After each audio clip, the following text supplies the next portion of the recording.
Hi, and welcome to this special edition of Campus Connection. I'm Kip Arrowwood, and on today's show we will be discussing topics related to cars and the motorsports industry. We will discuss the impact of the used car business on Rutherford County, and we make a pit stop to talk with a former NASCAR driver. But first, here's Paul Rise to tell us what's going on around campus. All right, thanks Kip. Here's what's going on around campus. November 15th is still the last day that you'll be able to withdraw from a class and still receive a W. So if you've missed too many days or you're failing a class, get to Student Services, pick up your drop form, get your advisor and the instructor of that particular class to initial it, and get it back to Student Services by the 15th.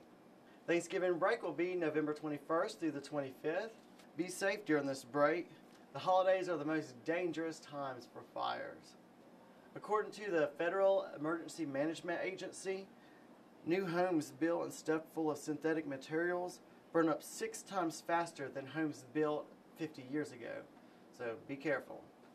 The Learning College Student of the Semester and Academic Excellence Award will be awarded Thursday, November 29th. The deadline for nominations is the 10th. So get those nominations in and good luck. If you're interested in getting your feet wet in the medical field, the Nursing and Surgical Tech program might be a right fit for you. Attend one of several meetings located in the Student Center building. No appointment necessary. Sessions last approximately an hour.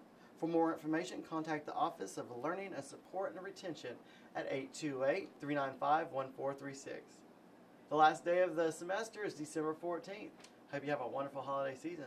That's all that's going around campus. For Campus Connection, I'm Paul Rise. Back to you, Kip. Thanks, Paul. We couldn't talk about all things car related without taking a trip back in time. Tracy Fuller tells us about the rich history the automotive industry has in our county. That's right, Kip. When you look around this area, you may notice a lot of car-related industries. That's because at one point, Rutherford County had the unique distinction of being Little Detroit.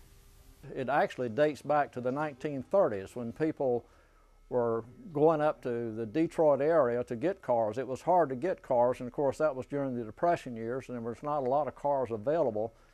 And they found that they could get probably pretty good buys on the cars. And at one time, there was at least 165 car dealers in Rutherford County. And they were basically in 3 categories. The retail category, bringing cars down and selling them locally. The wholesale car business, which would entail bringing the cars in, getting them ready for the sales. And then, of course, there was a few new car lots.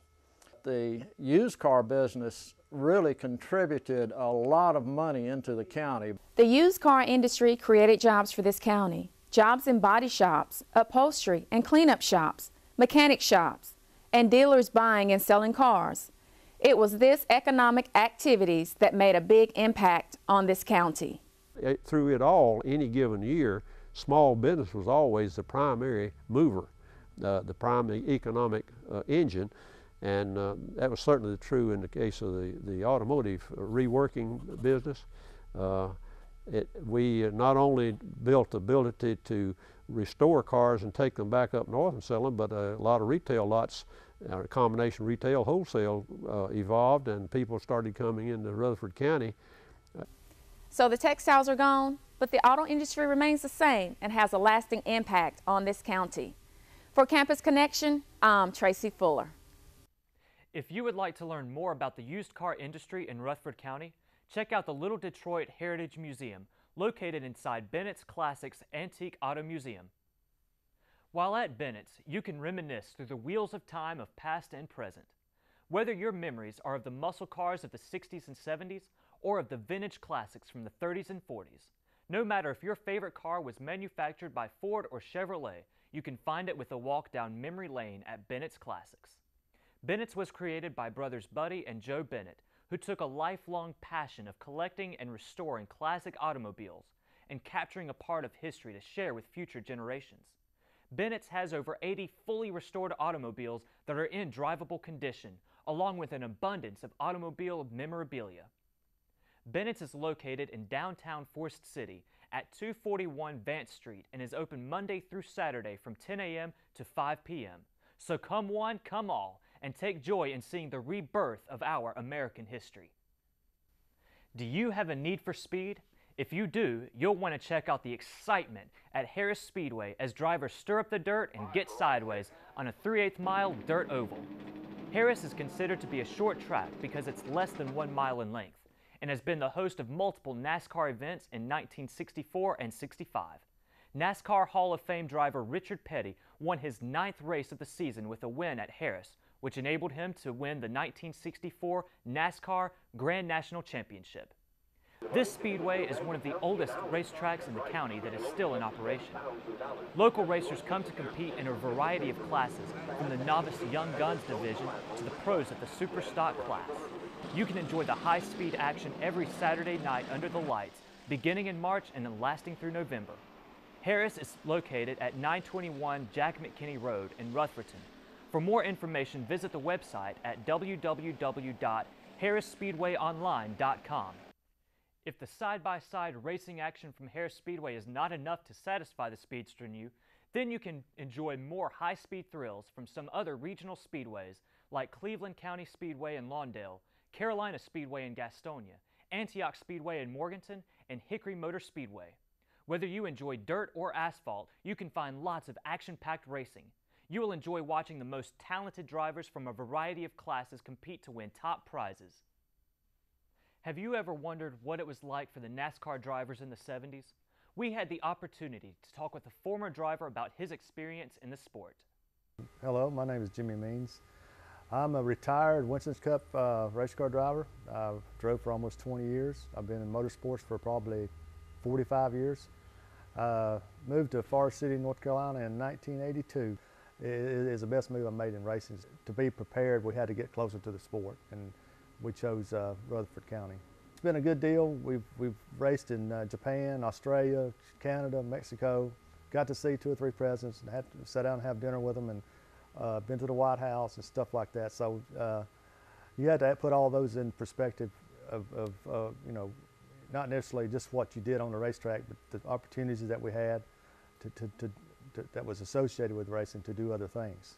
We had some good finishes. We were finished 7th at Talladega, lead lap, finished 8th at the Daytona 500, and finished 11th in the points one year, and that was 1 position away from sitting at the head table. So I said, well, I'm not going to New York until I finish in the top 10 so I'd sit up there with the big dogs. Unfortunately, we never got that high again, but that was a good year. I just remember, you know, racing against the best and beating them.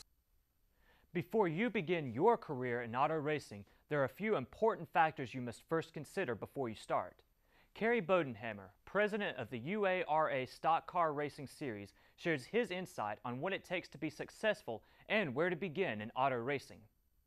To get involved in racing today, I think the best thing to do is find a team and go help hone your skills to get ready to move forward, to go to college. And you know, a lot of these colleges are great, but you need to have an entry level before you get there and understand the mechanics of motorsports and which field you want to be in. You know, you start out, like you say, as a hands-on Saturday night kind of guy, and then, you know, move forward through schools or colleges or whatever. But I think you need to find your niche before you jump out there and say, I'm going to do this. It may not be the side of it you want to be into.